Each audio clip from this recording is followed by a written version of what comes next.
सभी को राधे राधे। आप सभी जानते हैं कि कार्तिक मास चल रहा है।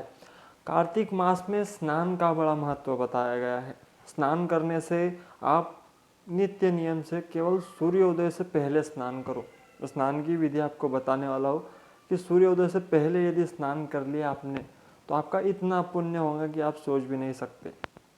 उस पुण्य के प्रभाव से आप न जाने प्रेत को भी तार दोगे। कथा में ऐसा आता है कि आपके एक दिन का जो पुण्य है सुबह जल्दी उठकर स्नान करने का, उसका महत्व इतना है कि प्रेत भी आपके स्पर्श से तर जाएगा, इतना उसका महत्व है।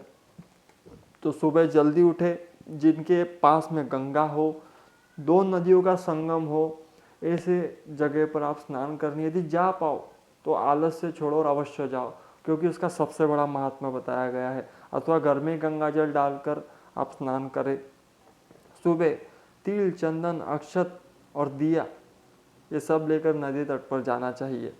मैंने फिर कहा, तिल, सफ़ेद तिल हो, चंदन हो, अक्षत हो और दिया हो। दीपदान का भी बड़ा महत्व है, तो अवश्य लेकर जाए। यदि आप गंगा तट पर जा रहे हैं तो किसी तीर्थ के आसपास आप है, आपके नज़दीक है, तो अवश्य ट्राई करो, आपको बड़ा लाभ इसका प्राप्त होगा।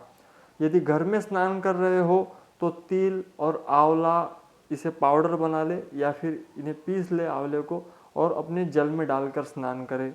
इसे देह पर लगाकर स्नान करना चाहिए, इसका भी बड़ा पुण्य है। ये बात आप ध्यान रखें। आंवला आपको किस दिन नहीं लगाना, तो अमावस्या, दशमी, नवमी के दिन, सप्तमी को आपको आंवला नहीं लगाना। बाकी दिनों में आप अवश्य ही आंवला लगाकर स्नान करें, आंवला और तिल लगाकर। तुलसी पूजन का बड़ा महत्व है, तुलसी पूजन करें। अपने पूर्वजों को अर्घ दे सकते हो, उसका बड़ा महत्व है। आपके पितृ आप तृप्त हो जाएंगे अगर अर्घ दे पाओ तो। दीप दान करें, क्योंकि आपके रोग पाप नष्ट हो जाएंगे यदि नियम से कर दिया कार्तिक मास में तो। पुत्र, धन, संपदा बढ़ेंगी। सूर्योदय से पहले केवल उठकर स्नान करने का इतना महत्व है, तो बाकी चीज़ तो जाने दो। हाँ, जिन स्त्रियों को लगता हो हमारा घर टूट रहा है, घर में कलह है, बरकत नहीं है, कई सारी परेशानियां हैं जिनका हल हम ढूंढते ढूंढते थक गए महाराज, उसके लिए उपाय है तुलसी स्तोत्र का पाठ करें।